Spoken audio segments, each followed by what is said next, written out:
Okay, so this is the bank balance example on page 306 to 207. And the idea is, in the previous example, all our variables were significant. But in this example, that's not necessarily going to be the case. So we're going to kind of look at this, and then we're going to build some regression models. Okay, so our dependent variable is bank balance, and we're trying to predict this using the median age, education, income, home value, and wealth, I guess in various different census tracts or zip codes. So let's just go straight to the regression. Data analysis, regression, and my Y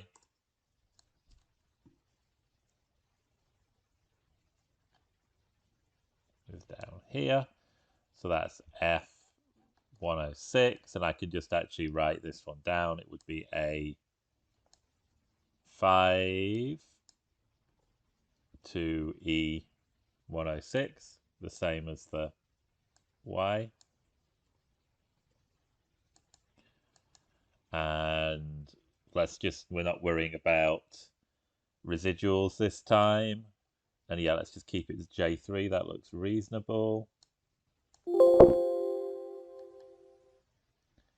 Okay. Oh, we want from 4, including the labels. Good.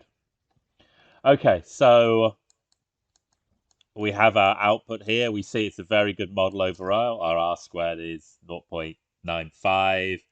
Our significance 10 to the minus 59, so that's like 58 zeros on our p-value. So it's an overall very significant model.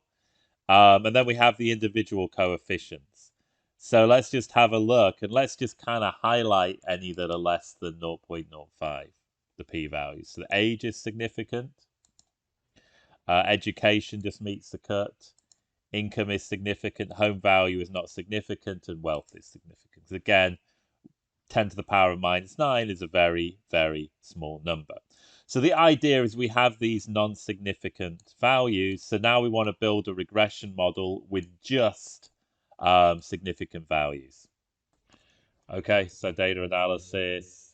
Okay, so the first thing we need to do before we do the data analysis is we actually need to kind of rejig our data a little bit, because we don't want education and we don't want home value. So let's just remove education for the moment. And let's just remove home value for the moment. And let's just make these contiguous. And we can actually put them back in. Let's just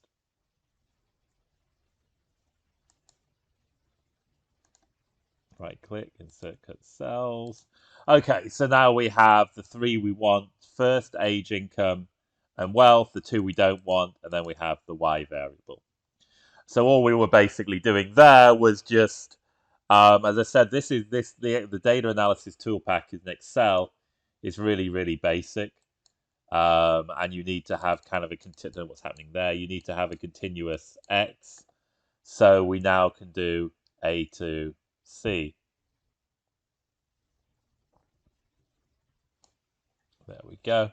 And so these were the 3 variables in the original model that had P is less than 0.05. We can select the output range. Let's just put it below the first model and click OK. Now,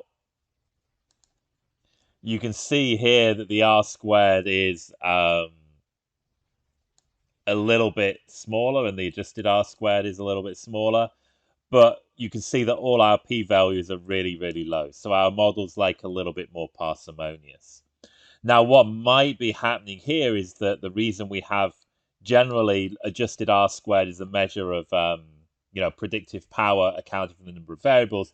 It may be that education was kind of borderline and was still adding to the prediction, and we removed it, so we lost a little bit of predictive power.